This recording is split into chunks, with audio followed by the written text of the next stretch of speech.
até que ele venha, continue firme até o fim.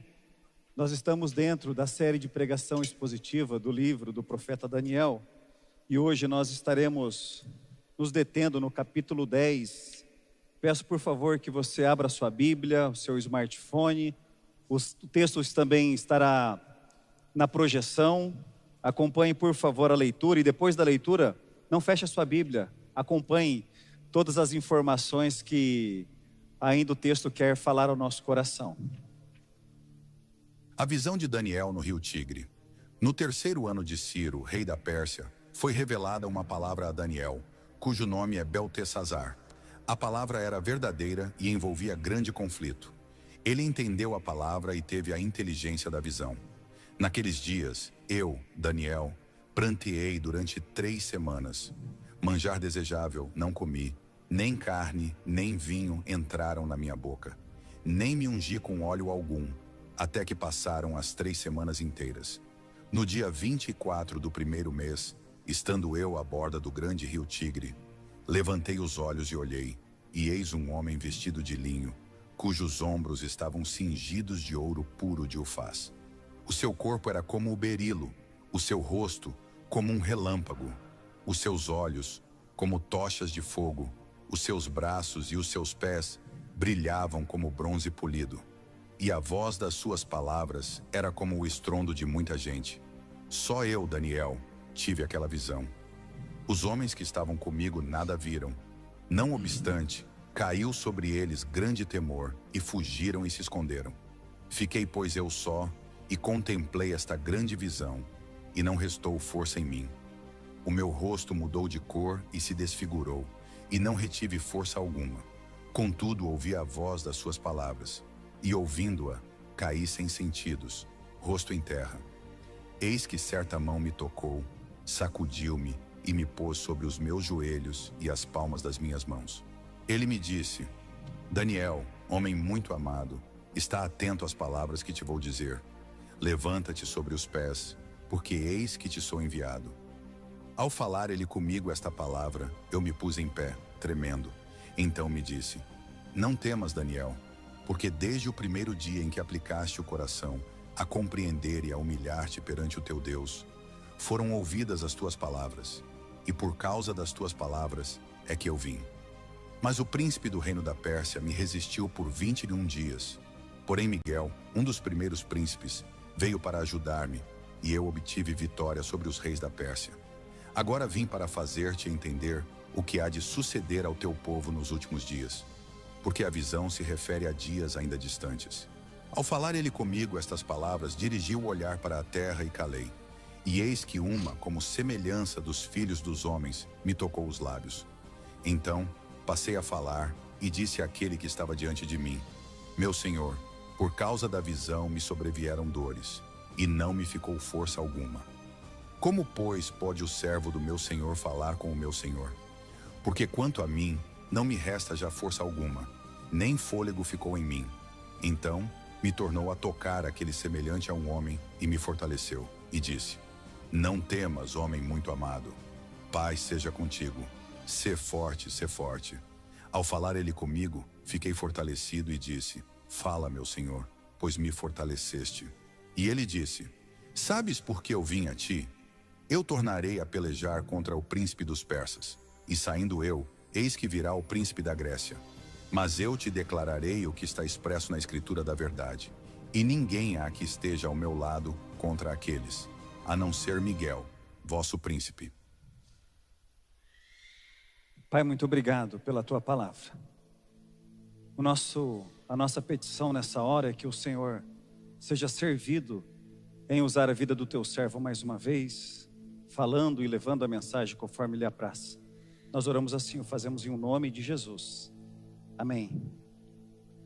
A menção logo no verso 1 a respeito de Ciro, rei da Pérsia, indica um tempo que começou no ano 537 a.C., 3 anos após a conquista da Babilônia. O contexto político está ligado a um desejo de restauração do povo de Israel, sugerindo uma transição de poder. Os judeus estavam ansiosos para retornar à sua terra natal, Jerusalém, e também em poder contribuir e participar da reconstrução do templo. O profeta Daniel agora já é um homem avançado em idade, está com em torno de 84 anos. E é interessante que o texto menciona em duas oportunidades, ele é chamado de homem muito amado, nos versos 11 e no verso 11 e no verso 19. Homem muito amado também é uma expressão utilizada no capítulo 9, no verso 23. E provavelmente porque Daniel demonstrou uma profunda entrega a Deus ao longo de toda a sua vida. Daniel foi o tipo de gente que se manteve fiel às suas crenças, às suas práticas, mesmo em um ambiente, mesmo diante da hostilidade. A sua disposição para orar e buscar a Deus em momentos de crise revelava um relacionamento fiel, íntimo, confiável. E mais, ao longo do seu ministério, Daniel frequentemente se dedicava à oração, ao jejum, buscando entendimento e revelação da parte de Deus. Essa busca por comunhão ao Senhor foi como que um sinal, indicando o nível de comprometimento, o nível de posicionamento que ele resolveu assumir. Daniel, nesse texto, nesse tempo, estava com o coração angustiado, aflito com a sua nação, com o povo de Israel. Se dedica então a um período de jejum e oração por 3 semanas. E o capítulo também nos indica que havia uma luta espiritual entre as forças celestiais e terrenas, refletindo a tensão entre os impérios e a influência de poderes espirituais sobre os eventos, não apenas no mundo invisível, mas também na terra. O príncipe da Pérsia e o príncipe da Grécia são mencionados não apenas como um simbolismo de uma luta entre nações e as suas respectivas influências espirituais. Eles não são personagens históricos, mas eles são seres do mundo espiritual. Ao final de 3 semanas de jejum, no verso 4, Daniel tem uma visão de Deus, uma visão de Jesus sendo a resposta de Deus aos atos de humilhação e contrição realizados por Daniel. No 24º dia, após iniciado o jejum, apareceu-lhe então um anjo e lhe trouxe uma série de explicações daquilo que ainda haveria de vir. Até que ele venha, continue firme até o fim. Hoje nós iremos meditar sobre o tema sendo sustentado pelo Senhor. A primeira ideia que nós trabalharemos é que Deus nos sustenta nos dias de angústia. Logo no início do capítulo que nós lemos, ao falar sobre o jejum que transcorreu ao longo de 3 semanas, também disse que nesse tempo Daniel estava com o coração pranteoso, choroso, estava aflito, o coração apertado. Passados os dias de jejum, ele teve uma visão. No verso 5, ele olha para cima e se depara com um homem cujas vestes e cuja aparência está encaixado exatamente na última canção que nós cantamos, nós entoamos. Nós temos a ocorrência então daquilo que os teólogos chamam de teofania, que é um aparecimento, uma representação evidente de Deus, nesse caso, do próprio Jesus, o Cristo pré-encarnado. A visão ela testifica com Apocalipse no primeiro capítulo, versos 14 e 15. Vou ler para vocês. A sua cabeça e cabelos eram brancos como alva, lã, como neve, os olhos como chama de fogo, os pés semelhante ao bronze polido, como que refinado numa fornalha, a voz como voz de muitas águas. Mas essa visão, ela não foi para todos, ela foi especificamente para o profeta Daniel. No verso 7 diz que os demais até perceberam algo estranho, notaram que estava acontecendo alguma coisa, mas ficaram amedrontados, fugiram, se esconderam. Sobre uns ouvir e outros não, aconteceu também com o apóstolo Paulo, quando seus companheiros viram uma forte luz, ouviram uma voz, mas não viram quem falava e também não foram capazes de distinguir o significado daquelas palavras. Daniel era um homem, de fato, aplicado na busca da presença do Senhor. A sua sensibilidade espiritual pode ter tornado mais fácil, preparado ele para ver o Cristo, enquanto os outros talvez não estavam nesse mesmo estado de preparação ou ainda de disposição espiritual. Detalhe é que depois da visão é que Daniel ficou sem forças. Sabe o que significa, meus irmãos? Que a glória do Senhor, Ele revela a nossa fragilidade, revela a nossa natureza humana insignificante. Daniel ficou assim, encolhido, diante da grandeza do nosso Deus. Vamos sair então da visão de Daniel que ele teve de Jesus. Gostaria de levá-los agora para o tempo de aflição, da qual sentia Daniel. Os estudiosos entendem que esse tempo de luto que impetrou Daniel foi provavelmente em razão dos seus compatriotas, em virtude dos muitos obstáculos a respeito da construção do templo, dos adversários na corte persa, e diante das angústias da vida, diante do aperto do coração, o que Daniel faz? No verso 12, o anjo diz assim: Daniel, porque as suas palavras foram ouvidas desde o primeiro dia em que você dispôs o coração a compreender, mas a se humilhar na presença do seu Deus. Foi por causa dessas palavras que eu vim. Daniel foi alguém conhecido. Inclusive a Bíblia relata, vou corrigir, a Bíblia não relata tropeços, deslizes e pecados da pessoa de Daniel. Embora saibamos que ele também era homem, justo, só o nosso Senhor. Sem pecado, só Jesus Cristo. Mas o contexto bíblico não relata nenhum tipo de situação que denegrisse, diminuísse a pessoa de Daniel. Mas Daniel não foi conhecido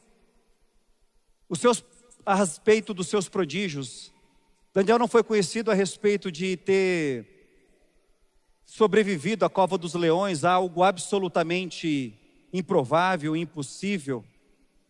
Não foi o dom de interpretar sonhos, nem tampouco as visões proféticas que destacaram o ministério de Daniel. Mas é porque tudo isso só aconteceu depois de momentos que intensamente ele se dedicava em buscar ao Senhor. Daniel era alguém que se prostrava, que chorava, se humilhava, que procurava mesmo a Deus. No capítulo 6 e 9 também registram essa intencionalidade, essa intensidade de Daniel no que se refere a buscar Deus em oração. Oração é o feijão com arroz da caminhada cristã. Oração não pode ser um peso. E às vezes a equipe ministerial faz toda uma ginástica para que as pessoas vão buscar ao Senhor em oração. Oração devia ser uma resposta automática nossa. Algo automático da vida do crente. Daniel entendeu que existia um acesso, que existia uma ponte, uma porta que ligava ele a um lugar onde ele encontrava forças para resistir às angústias da sua vida. Ele sabia que ele deveria buscar intensamente em oração a um Deus que era poderoso para fazer infinitamente mais daquilo que se pede ou daquilo que se pensa. Eu aprendi com um presbítero dessa igreja, já foi presbítero dessa igreja, que nós estamos de Deus à distância de uma oração. Qual é a distância do Senhor? Uma oração. Certa vez esse presbítero também passava por um tempo de enfermidade, e eu liguei para fortalecê-lo. E quando eu liguei, perguntei para ele: presbítero, como é que o senhor está? Ele falou: poxa vida, mas pensa que eu estou bem, pensa que eu estou feliz. Aos olhos humanos ele estava numa situação sensível e delicada. E ele falou: olha, o que eu tenho pedido nesses dias é para que, independente do estado que eu estiver, eu continue glorificando ao meu Senhor. Aleluia! Que fé, meus irmãos, que fé! Eu liguei para fortalecê-lo e quem foi fortalecido fui eu. Esse presbítero também entendeu aonde encontrar sustento diante das angústias da sua vida. Precisamos muito como igreja, não falo apenas a igreja de Jesus, ampliada, mas como IPI de Dourados, a melhorar nesse quesito oração. Torres de oração, a igreja tem uma torre que ora 24 horas por dia, 7 dias por semana. Se eu pedisse para levantar quem participa da torre, poxa vida, talvez nós ficaríamos surpresos a respeito daqueles que não participam. Se você sente no seu coração o desejo de se envolver nesse assunto, procure ao final do culto o Espaço Conexão e diga se eu quero participar da torre de oração. Manhãs de Esperança, 6h15, 7 horas, aqui no Espaço Esperança, tem um grupo que ora por todos os motivos da terça, ora pelas famílias, pelos aniversariantes do dia, pelas questões particulares de cada um. Vigília, a propósito, dia 4 de outubro, pode anotar, tem vigília aqui no espaço. Oração antes dos cultos, 20 minutinhos antes dos cultos, Ministério de Intercessão, equipe ministerial, Conselho da Igreja, dedica um tempo de oração. Daniel sabia que as batalhas não eram vencidas no plano material, não era pela força do próprio braço, não era pela violência, como já dizia o profeta Zacarias, mas as batalhas eram vencidas, eram no mundo espiritual. É comum a gente esgotar todos os recursos, quando não tem mais jeito a gente vai orar. Tentamos fazer do nosso jeito. E nos melhores momentos que nós tivemos de intensidade, de intencionalidade, de busca de oração, lá na minha casa, foi quando as coisas não estavam bem. Nos momentos de luta, de enfermidade, decisões profissionais, diante das perseguições, o melhor lugar que nós encontramos sempre foi quando a gente buscou a presença do Senhor nas madrugadas silenciosas. Embora a Fábia goste mais de dormir do que eu, ela nunca recusou um convite de se lançar de joelhos ao lado da cama, independente de que hora fosse, a gente, como casal, como família, colocar um motivo diante da presença do Senhor. E sobre jejum, o jejum ele não é uma obrigação cristã indispensável. Jejum é uma expressão externa de uma contrição e separação dos prazeres mundanos, a fim de se dedicar à oração. E calhou justamente a entrega hoje, do nosso tempo de jejum pela nossa pátria, justamente hoje. O Senhor é perfeito. Jesus também ensinou a respeito de jejum. Jesus diz que para certas castas de demônios, só jejum e oração. Ou seja, para certos tipos de batalha e de perrengue dessa vida, meus irmãos, apenas sendo fortalecido por jejum e oração. Oração e jejum não é uma chave, mas pode ser um caminho para tornar o nosso coração sensível e trazer sintonia e poder ouvir a voz do Senhor. Não por acaso que Daniel teve uma revelação da parte de Deus, mas foi após 21 dias de jejum e oração. Agora Daniel, depois de 21 dias, estava com o seu coração voltado para compreender visão. Estava sensível. E aí, é assim que costuma acontecer. Visões, algo sobrenatural depois desse tempo de busca, de consagração. Em tempo de luta, em tempo de crise, não desista. Busque de modo incessante e se consagre. Porque o Senhor que nós servimos, Ele é poderoso para reverter cenário, situações que afligem o nosso coração. Sendo sustentado pelo Senhor também no tempo determinado. No verso 13 diz que o anjo das trevas, que representa o poder mundial, o poder persa, ao qual a nação de Israel estava sujeita, resistiu ao anjo que estava vindo para aliviar a Daniel. Esse anjo mensageiro foi barrado, o texto diz que por 21 dias, que segundo os estudiosos, trata-se do anjo Gabriel. Embora o seu nome não tenha sido mencionado no texto que nós lemos, entendem que era o mesmo anjo, Gabriel, que havia ensinado outras lições a Daniel no capítulo 8, trazendo explicação sobre a visão do cordeiro, do bode e dos seus chifres. Foi trabalhado esse texto conosco há 2, 3 domingos atrás.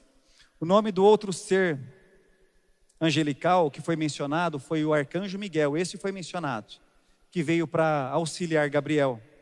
Logo que Daniel começou a orar. Sobre os anjos são mensageiros de Deus, encarregados de trazer revelações, interpretações, proteção e também de travar batalhas espirituais, aparecendo na Bíblia desde o Antigo até o Novo Testamento. Quer ver? Gênesis capítulo 16, o anjo do Senhor apareceu a Agar no deserto. 1 de Reis, capítulo 19, o anjo fortaleceu Elias, dando a ele pão e água no deserto. Salmo 34, 7, o anjo do Senhor acampa-se ao redor daqueles que o temem e os livra. Salmo 91, porque aos seus anjos dará ordem ao teu respeito para que te guardarem todos os teus caminhos. Mateus capítulo 4, após a tentação no deserto, então o diabo o deixou. E eis que vieram anjos e o serviram. Atos capítulo 10, o anjo apareceu a Cornélio instruindo-o a chamar Pedro. Atos 12, o anjo do Senhor liberta Pedro da prisão. Hebreus, primeiro capítulo, não são todos eles espíritos ministradores enviados para o serviço dos que hão de herdar a salvação? Lucas capítulo 22, agora no Getsemane, então lhe apareceu um anjo do céu que o fortalecia. Percebam que os anjos estão em toda a Bíblia. Quando no verso 13 menciona um príncipe do reino da Pérsia, que é interpretado como uma entidade espiritual, um demônio que exercia controle sobre aquela região da Pérsia, isso indica que existem demônios que possuem autoridade e influência sobre nações e regiões específicas. A resistência enfrentada pelo anjo Gabriel, quando ele tentou levar essa mensagem a Daniel, indica que tem uma luta espiritual em andamento. O arcanjo Miguel é chamado para ajudar, mostrando que as forças espirituais do bem e do mal estão em conflito por causa dos assuntos humanos. Quer ver outro indicativo a respeito da atuação dos demônios em determinado território, em determinado local? Marcos, no capítulo 5, quando Jesus encontra um homem possesso por uma legião de demônios, os demônios reconheceram quem era Jesus, reconheceram a autoridade de Jesus, e eles pediram para que eles não fossem expulsos daquela região, sugerindo que havia uma conexão territorial. A persistência desses demônios de permanecer naquela região traz a ideia de um papel ativo na vida daquela comunidade, possivelmente causando sofrimento, dano, afetando as pessoas que naquele lugar viviam. Indica que eles se apegam a locais e é que a sua influência passa a ser mais forte em determinados contextos geográficos, apontando para uma estrutura espiritual aonde as entidades malignas operam dentro de um sistema de hierarquia, aonde diferentes entidades têm domínio sobre diferentes regiões, impactando a vida das pessoas e a dinâmica social. A presença de seres celestiais como Miguel e Gabriel revela que é uma guerra constante entre as forças espirituais do mal, por trás das comunidades e também por trás da história humana. Tá, mas o que a gente faz com esse ensinamento? Como a gente aplica isso? O crente em Jesus precisa entender que é necessário buscar, orar a Deus pedindo proteção, que em relação às influências espirituais, nós precisamos assim invocar a presença do Senhor nas nossas vidas, mas também nas regiões onde a gente se encontra, ou as regiões que têm mais necessidade. Portanto, meus irmãos, ora pela sua cidade. Talvez na sua cidade tem bairros, tem regiões que precisam mais de conversão, que precisam mais da presença do Senhor. E o verso 12 diz que, embora as orações de Daniel tenham sido ouvidas desde o primeiro dia, no verso 13, explica o motivo pelo qual o anjo Gabriel não veio a ele, demorando-se por 3 semanas, exatamente 21 dias. Estava em batalha. No mesmo tempo, enquanto Daniel orava e jejuava, havia uma batalha sendo travada no mundo espiritual, que inclusive tinha força o suficiente para criar um obstáculo, a deter, a travar o anjo do Senhor. Perceba que enquanto você ora, há repercussão no céu. Ei, Deus sai ao seu favor quando você se dobra em oração. O Salmo 51 diz que um coração contrito e quebrantado, o Senhor não despreza, não rejeita. Por vezes nós subestimamos o que ocorre no mundo espiritual e das forças espirituais que nele operam. Inclusive, às vezes a gente até acredita que a nossa causa foi esquecida. Sabe por quê? Está demorando muito, estou orando e não acontece nada. Cadê o meu Deus que não chega? Deus tem um tempo determinado para todas as coisas. Ele nunca perdeu o controle de nada. Inclusive, nos ensinamentos do sábio em Eclesiastes, no capítulo 3, diz que Deus tem o seu tempo determinado. E há tempo para todo propósito debaixo do céu. Não se detenha ao fato que houve um atraso na empreitada, na missão. Não olha para esse texto dessa forma.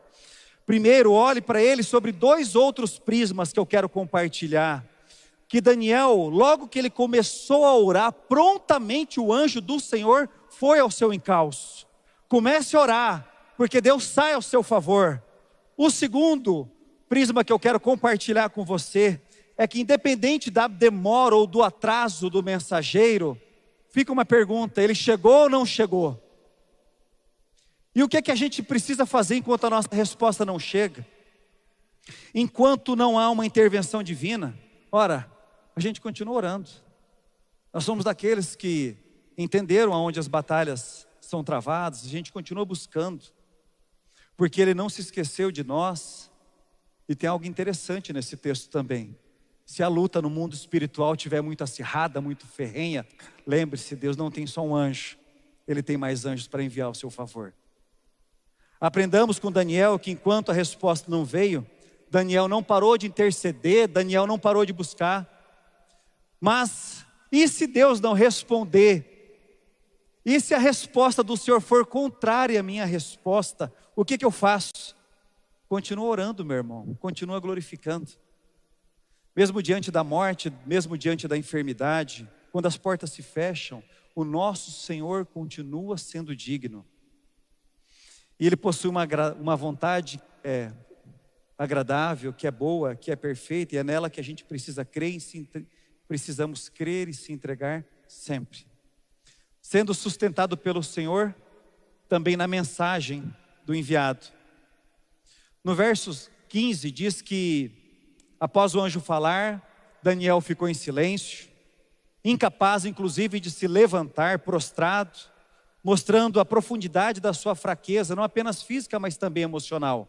No verso 16, conta que do evento lhe sobrevieram dores e ele ficou sem força alguma. No original, essas dores é como dores da parturiente. Não era pouca dor, não. No verso 17, diz que ele ficou sem força e sem fôlego. Daniel estava assim, enfraquecido, desanimado, diria, moído. Parecendo com a gente, quando a gente passa os períodos down da vida. Seja por problemas pessoais, crises de fé, dificuldades emocionais, é comum a gente se sentir impotente. Inclusive eu tenho como que um espinho na carne. Não é que eu gosto de pedalar, praticar atividade física, não é só isso. É porque se eu negligenciar a atividade física e a oração, a leitura da palavra, eu sucumbo, eu caio. Eu não posso cair mais e mais e mais, como tantas vezes já aconteceram. Eu não posso voltar para aquele quarto escuro enquanto eu fugia do mundo, fugia dos meus problemas. E isso na minha vida não aconteceu apenas uma vez, meus irmãos. Nos versos 16 e 17, o anjo toca Daniel e lhe traz força e coragem. O toque é um símbolo do cuidado e da atenção do nosso Senhor. E aí Deus pode usar pessoas, situações, a sua palavra para nos tocar e nos fortalecer. Quantas vezes nós fomos renovados e encorajados pelo Senhor? Que a gente possa estar despertado, atento, quando Deus está enviando ajuda, quer seja numa canção, quer seja num amigo, quer seja na palavra, ou ainda num tempo de meditação, num tempo de contemplação. Olha para a palavra, Salmo 73, 26, ainda que a minha carne e o meu coração desfaleçam, Deus é a minha fortaleza, a fortaleza do meu coração e a minha herança para sempre, aleluia. Filipenses 4,13, posso todas as coisas daquele que me fortalece. Isaías 43, 13, que diz assim, agindo Deus, quem impedirá? No verso 19, o anjo diz para Daniel assim, não temas, homem muito amado, ser forte, ser forte. Que mensagem de ânimo, meus irmãos. Chega ao meu coração que Deus está nos vendo, Deus nos ama. E os nossos momentos de fraqueza, Ele nos oferece paz e força. E Ele não nos abandona na nossa fragilidade. E lembrando ainda que a nossa fraqueza, ela é uma oportunidade para a manifestação do poder do nosso Deus. Paulo, na sua segunda carta, escrevendo aos Coríntios, no capítulo 12, verso 9, diz que o poder de Deus se aperfeiçoa, não é quando a gente está vigoroso, não. O poder de Deus se aperfeiçoa não é quando as coisas todas estão dando certo. O poder do nosso Senhor se aperfeiçoa quando a gente está fraco, debilitado, moído.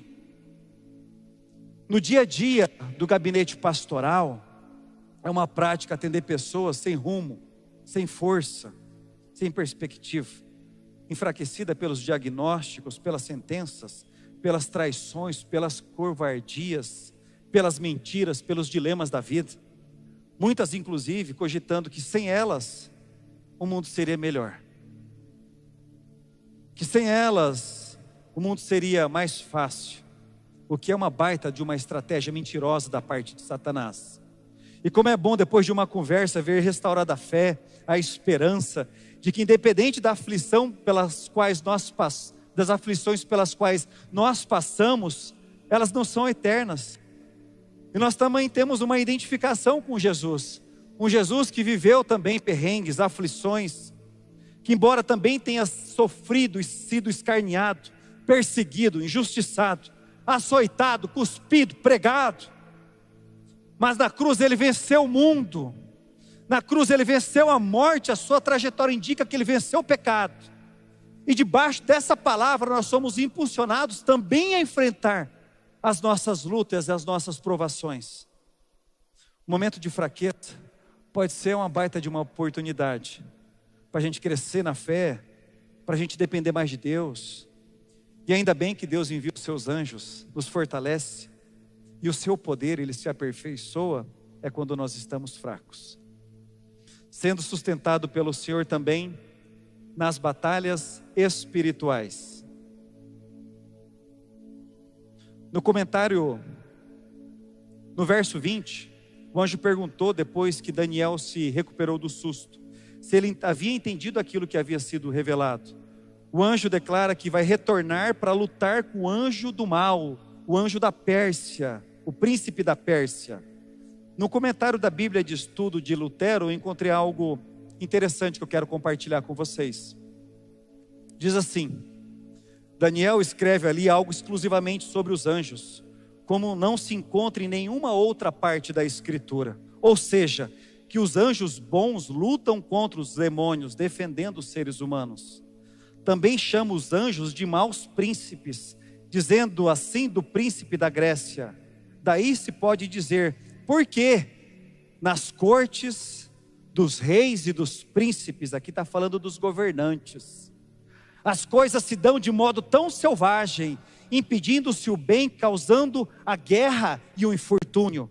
Acontece que ali se acham os demônios instigando, incitando, impedindo de tanta coisa, de modo que nada funcione.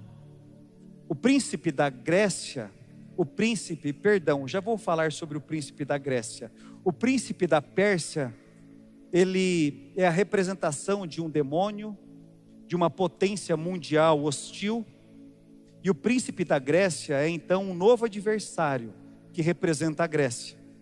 Historicamente falando, há eventos que podem se indicar que essas profecias já se cumpriram.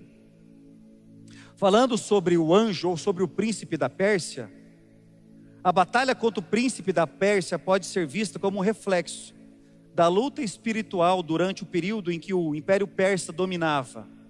Este período ele culminou na conquista por Alexandre o Grande, conquistou a Pérsia em 331 a.C. A vitória de Alexandre o Grande, ela é interpretada frequentemente como o cumprimento de uma transição de poder. Já o anjo da Grécia, a menção a respeito do príncipe da Grécia se refere ao domínio grego que seguiu a queda da Pérsia. Vieram os gregos. O governo de Alexandre, após a disseminação de uma cultura helenística, uma cultura grega, são vistos como parte do cumprimento dessa profecia. A luta do anjo contra o príncipe da Grécia pode ser interpretada como uma interferência ao mundo, do impacto do mundo espiritual e cultural sobre todos os povos conquistados. E sobre o anjo da Grécia, a história antiga menciona Antíoco Epifanes, alguém que vai ser mencionado no próximo capítulo como um antecessor do anticristo. Antíoco Epifanes foi conhecido por suas tentativas de impor uma cultura grega a todo custo, goela abaixo, sobre os povos que estavam ao seu domínio, sobre o povo judeu. Ele acreditava na unificação cultural e que isso poderia fortalecer o seu império, o mesmo Deus, a mesma cultura.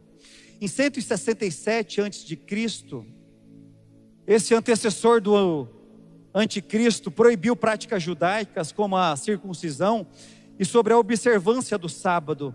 Ele inclusive teve a pachorra de construir no altar do templo de Jerusalém um altar para Deus, afrontando a cultura judaica. A opressão religiosa de Antíoco levou à revolta dos macabeus. A revolta culminou na libertação de Jerusalém, na purificação do templo. Isso aconteceu em 164 a.C., um evento que é celebrado pelos judeus no festival de Hanukkah.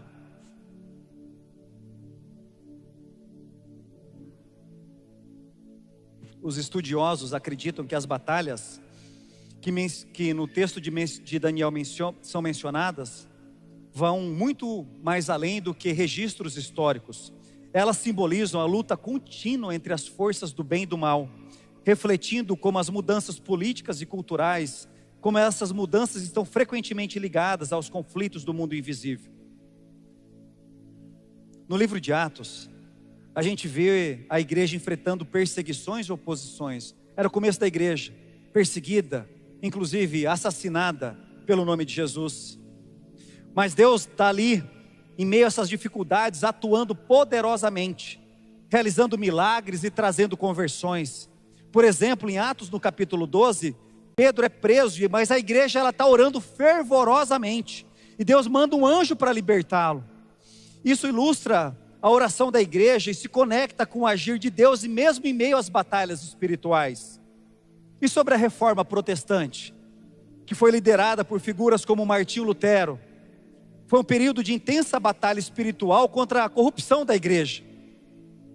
A resistência de Lutero e outros reformadores contra a autoridade da Igreja Católica Romana pode ser vista como um conflito espiritual. O resultado foi a restauração do Evangelho e a liberdade religiosa. Nos anos 60, o movimento pelos direitos civis, liderado por pessoas como Martin Luther King, enfrentou uma forte oposição. King frequentemente falava a respeito da importância da oração, da fé. E a luta por justiça e por igualdade também pode ser vista como uma batalha espiritual, em que Deus se manifestou e nesse caso trouxe mudanças significativas nas leis e na sociedade. Aqui eu me lembrei, nossa, como o Senhor é detalhista, Senhor. Primeira coisa que eu lembrei é que Daniel capítulo 10, na minha leitura anual, caiu justamente nessa semana. Existem 1189 capítulos na Bíblia, mas foi nessa semana que caiu Daniel capítulo 10. Vi um capricho da parte de Deus. Mas eu também percebi que Daniel capítulo 10 caiu, foi no dia 7 de setembro. Creio que isso não foi por acaso. O Brasil está vivendo um intenso momento de polarização política, onde os grupos ideológicos continuam ainda se engalfinhando, se enfrentando. E essa divisão, esse cenário tem provocado instabilidades, desconfianças, prejuízos econômicos, mas também, por que não dizer, diplomáticos. Essas polarizações não são apenas questões humanas, elas têm raízes espirituais. As forças do mal buscam dividir e desestabilizar, criando um ambiente de caos e de confusão, aonde o diabo, aquele que se dá muito bem na desordem, na bagunça, nada de braçada, está em casa. Vivemos agora cenários econômicos, políticos, comerciais, internacionais incertos. Hoje, nesse domingo, até esse momento, absolutamente incertos. A gente não consegue encontrar consenso em questões que são fundamentais para a nossa nação. diante das batalhas espirituais que influenciam o nosso país, é crucial que nós, como cristãos, como igreja de Jesus Cristo, nos levantemos em oração. Daniel, ao buscar a Deus, ele não apenas recebeu uma revelação, mas ele também participou do plano de Deus para a sua nação. Você lembra que nós falamos que existem demônios operando em determinadas regiões territoriais? Meus irmãos, ora pelo seu país, ora pelo Brasil, mas nunca se esqueça, independente do tamanho da batalha, do tamanho da luta, maior é aquele que está em nós do que aquele que está no mundo. E como é que nós vencemos as batalhas? Como é que a gente busca triunfo diante dos conflitos? Como é que nós vencemos os inimigos? O que é que a gente faz diante desse triste cenário que a nossa nação passa? Nós não podemos lutar com armas carnais. Se Daniel tivesse aqui, Daniel iria chorar. Se Daniel tivesse aqui, Daniel iria orar, iria jejuar, iria usar as armas que são poderosas em Deus, armas que anulam sofismas, destroem fortalezas. São essas armas que ele iria usar. Que Deus neste dia levante outros Daniéis, que levante uma igreja inteira, que entenda a importância de uma igreja que se coloca de joelhos, que ora, que pranteia, que chora em lágrimas e que jejua pela nossa nação. Está com o coração aflito? Apertou?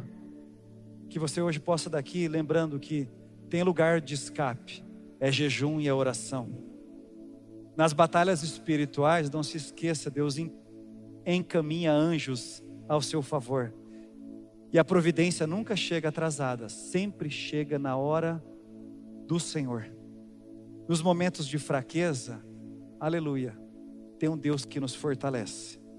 E não deixe, por favor, de orar pela sua nação. Vamos nos colocar em pé, vamos orar. Pai, obrigado. Obrigado, Deus, pela tua palavra, com tantas informações, mas algumas delas, Deus, precisa fazer sentido ao nosso coração. Buscar o Senhor intensamente. Pai, quando as coisas não vão bem, a gente tenta resolver de tantas formas, mas a gente vai entendendo, a gente é chamado, Deus, para esse lugar de joelho dobrado, de jejum e de oração, onde todas as coisas são resolvidas e definidas. Pai, muito obrigado, porque o Senhor é daqueles que não está com os olhos fechados, os olhos do Senhor estão muito bem abertos, os ouvidos também, ao ouvir o nosso clamor. O Senhor está enviando o nosso socorro. Nós te louvamos por isso, porque na tempo de fraqueza a gente é fortalecido. E Pai, tem misericórdia do nosso Brasil. Ninguém aqui, Deus, tem falado a respeito desse púlpito de partido político, mas o que nós pedimos é que a mão de poder do Senhor, aquela que é capaz de resolver todas as coisas, possa de uma vez por todas aplacar a sujeira, a corrupção, a maldade, e que essa nação seja uma nação que glorifica o teu nome. Nós oramos assim, meu Senhor, e o fazemos em o nome daquele que vive. Amém.